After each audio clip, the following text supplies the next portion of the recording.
Oke, terima kasih kepada semua teman-teman media yang hari ini sabar untuk menunggu hasil dari pemeriksaan Mbak Heni Mona kaitan dengan pemeriksaan pelapor. Ada undangan dari penyidik itu hari Jumat kalau tidak salah ya, untuk diperiksa, dimintai keterangannya. Ini masih dalam tahap penyelidikan.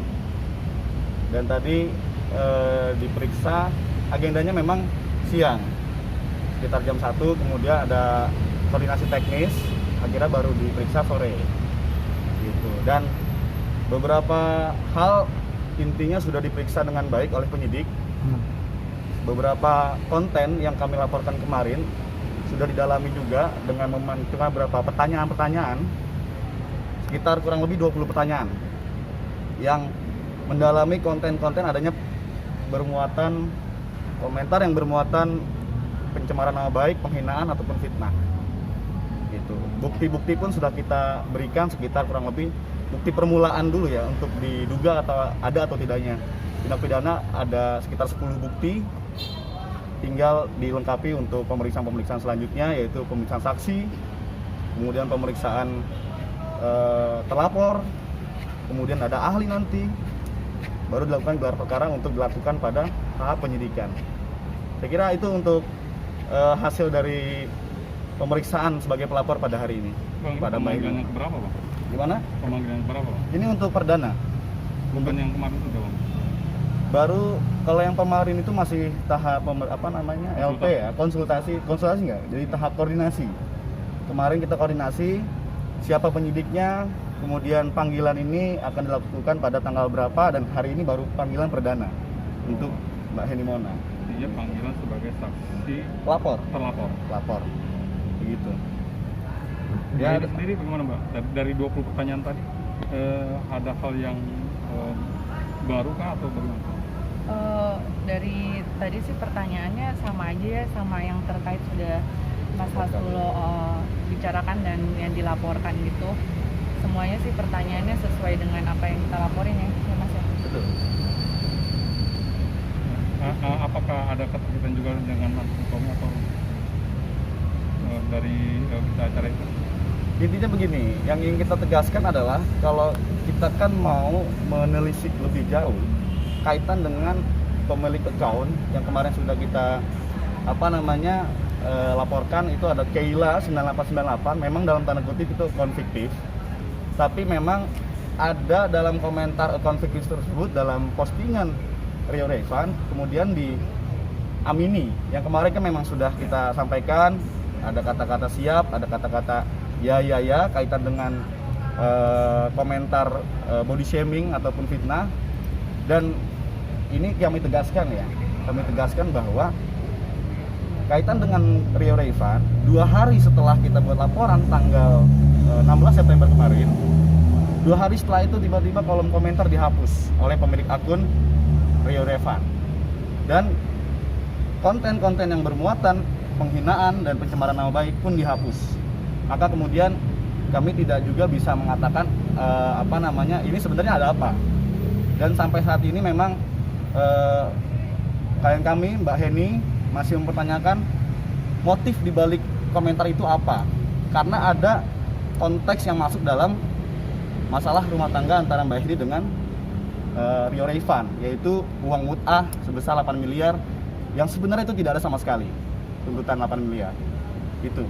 Berarti ada sedikit kecurigaan sama Rio terlibat dalam hal ini.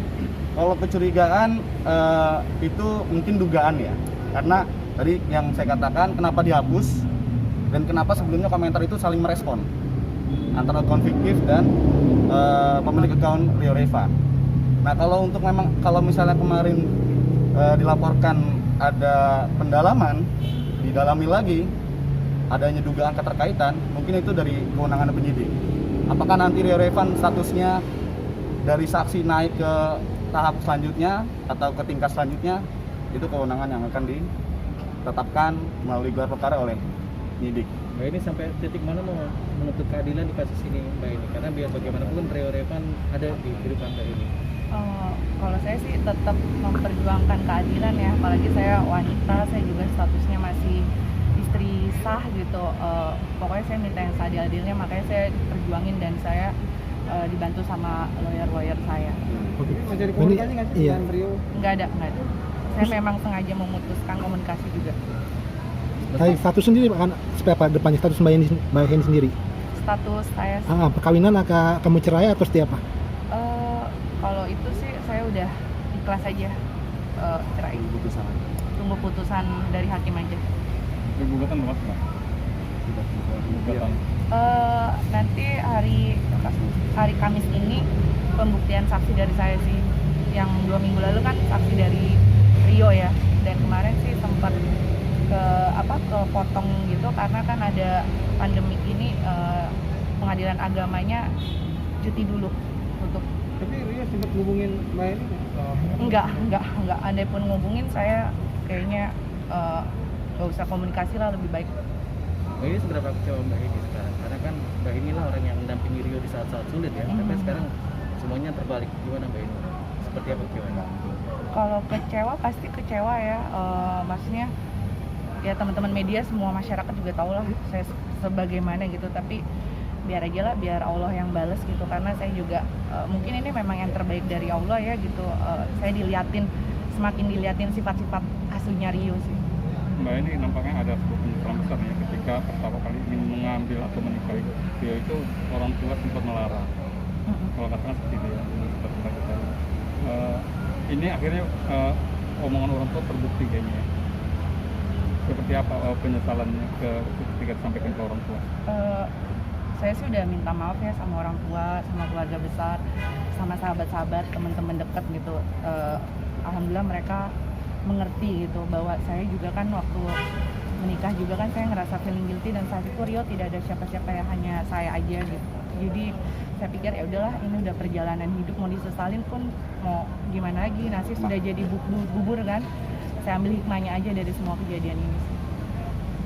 Nah, terakhir mungkin kalau nantinya pemilik akun ini minta maaf atau ini akan memaafkan atau lanjut. Kalau secara pribadi pasti saya manusia memaafkan ya, tapi proses hukum saya harus tetap jalan. Kalau bisa ya harus tetap jalan pidananya sih, biar mereka juga mengerti gitu kan. Mereka juga pembelajaran buat mereka bagaimana cara yang baik untuk menggunakan sosial media. Itu aja sih. Bang, tadi sebutkan bahwa tanggal 16 laporan, tanggal 18 akun itu dicabut, dihapus semua. Iya. Komentar itu. Apakah udah ada bukti-bukti itu sempat diambil atau bagaimana? Jadi begini, kemarin itu kan tanggal 16 kita laporkan status kolom komentar masih sebagaimana adanya, Ya. tanpa adanya penghilangan ataupun penghapusan dari konten dari kolom komentar. Tapi kemudian kita melihat 2 hari kemudian kita kan tetap trace ya, menelusuri, ternyata memang kolom komentar yang kontennya bermuatan pencemaran nama baik dan fitnah hilang. Itu langsung tidak ada satupun akun itu muncul atau di komen lainnya muncul, itu langsung dihapus. Dan kita tahu yang bisa menghapus salah satunya adalah pemilik account. Nggak mungkin kemudian dari akun yang lain gitu kan, atau akun yang nggak ada kepentingan ini bisa menghapus, itu nggak mungkin. Tapi barang itu udah dimasukin sebagai barang bukti. Itu sudah kita print, kita sudah masukkan dalam BAP tadi ditanyakan itu bahwa ada penghilangan konten bermuatan pencemaran nama baik sama fitnah itu. Itu paling penting. Selanjutnya apa Bang agenda selanjutnya Bang? Ya, jadi saya akan koordinasi dengan Mbak Heni ya, paling dalam waktu dekat ya, sekitar seminggu lah paling lama, pemeriksaan saksi dari pelapor minimal kan 2 ya. Kita akan perkuat bukti-bukti yang sudah disampaikan kepada penyidik, keterangan pelapor dengan keterangan saksi. Setelah itu baru dipanggil terlapor, nanti tinggal dari penyidik apakah akan gelar atau seperti apa. Nah, untuk naik dalam tahap penyidikan. Harapannya Bang.